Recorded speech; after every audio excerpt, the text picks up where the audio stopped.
We're about midway through the summer, and now's the perfect time to start considering your planning for the upcoming school year, which is why I want to take a few minutes right now to talk about the three biggest mistakes that I see homeschooling moms make, and one big mistake that I see Catholic homeschooling moms make in particular when it comes to planning. All right, the first one is that you don't write things down. You're trying to keep it all up in your head. There are so many things to do, and one of the reasons it feels like there's not enough time and there's not enough you to go around to get everything done is because you're trying to keep it all up in your head. The problem with that is that your brain is actually a computer meant for processing. And when you're trying to store all of that information inside your brain, it actually slows down your processing power. And so one of the easiest things to do that you can implement right now is write things down, make a list, and get it out of your brain. This is going to free up so much of your processing power. It's going to help you speed up your decision-making time and allow you to just calm your body down when you're worried about making the right decision with what to do or where to start. All right, the second big mistake that I see homeschooling moms make is not prioritizing. So that means not prioritizing the things that are on the to-do list, not prioritizing your time and how you go about spending your time. Unfortunately, just because a lot of things feel really important doesn't mean that they are equally important. They also don't require an equal amount of your time or attention. So if you can start thinking about how much time you want to spend on each of those to-do list items or a category of items, it will help you develop a rhythm and a routine that you can function and flow within regardless of what else is going on in the world. And what you're going to start noticing is that you have blocks of time where you have lots of things that you can get done. And the next big mistake that I see homeschooling moms make is not putting those blocks of time on your calendar. When you're not putting something on your calendar, another way of saying that is that you're not planning ahead. And what happens is if you're not planning ahead, then you're trying to make all these decisions in the moment, which is really, really hard to do when you have a lot going on. And so planning ahead by putting blocks of time on your calendar, on your schedule, in your phone, or whatever app you use, make it easy for yourself. Set reminders for yourself. Have your own back, even with really routine things. It gives you a little bit of a gentle pat to let you know, hey, it's time to do the next thing. When we have something on our calendar, it gets done. If we have doctor's appointments, we put it on the calendar because it needs a priority of place on our schedule.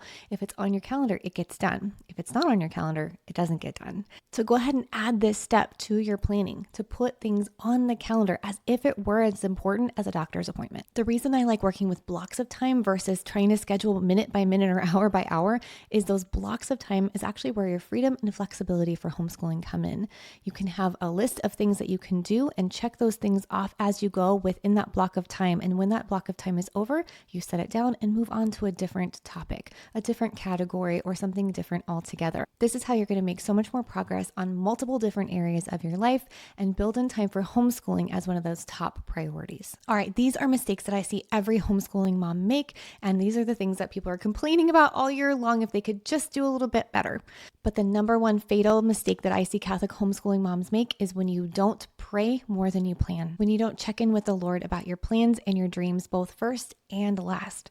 When you don't come before him and tell him what's on your heart, or when you don't check in with him every single day to see if the plans you made a couple of days ago for this week is still appropriate for the work that he has before you and your kids today. Things may have changed. You might need to pivot, but if you're unwilling to come before the Lord and move and flow with his plans and with his will in your day, then everything else is going to feel so much harder. And you're going to start building evidence for how you can't get things done, you can't follow through with the plans you have made, and how nothing is worth the effort anymore if you can't be guaranteed some semblance of success. Really and truly, what all four of these planning mistakes come down to is how you're speaking to yourself. When you are anticipating a higher likelihood of failure, you are less likely to even try, which is why so many moms are burning out, not just on homeschooling, but on motherhood as well, which is why I'm hosting a free masterclass this Friday, July 11th, 2025, called How to Heal and Prevent Homeschool Burnout. This is where you're going to come and learn all about why burnout happens, how to heal it, and how to prevent it from coming back so that it doesn't wreck your day, and you can start really enjoying your homeschooling lifestyle and your homeschooling children so much more. You can get all the details for that in the link below this video, and while you're down there, please check out the details for Planning Week, which is going to be 5 days of coaching and workshopping on all of the planning strategies, skills, and tools that I teach in the Happy Holy Mama membership, which is my life coaching program for Catholic homeschooling moms. And before you go, please like and subscribe to this channel so that you can get notified every single month when I release new life coaching content geared specifically to your Catholic homeschooling lifestyle. I'm praying for you. I hope you have a fantastic week. God bless.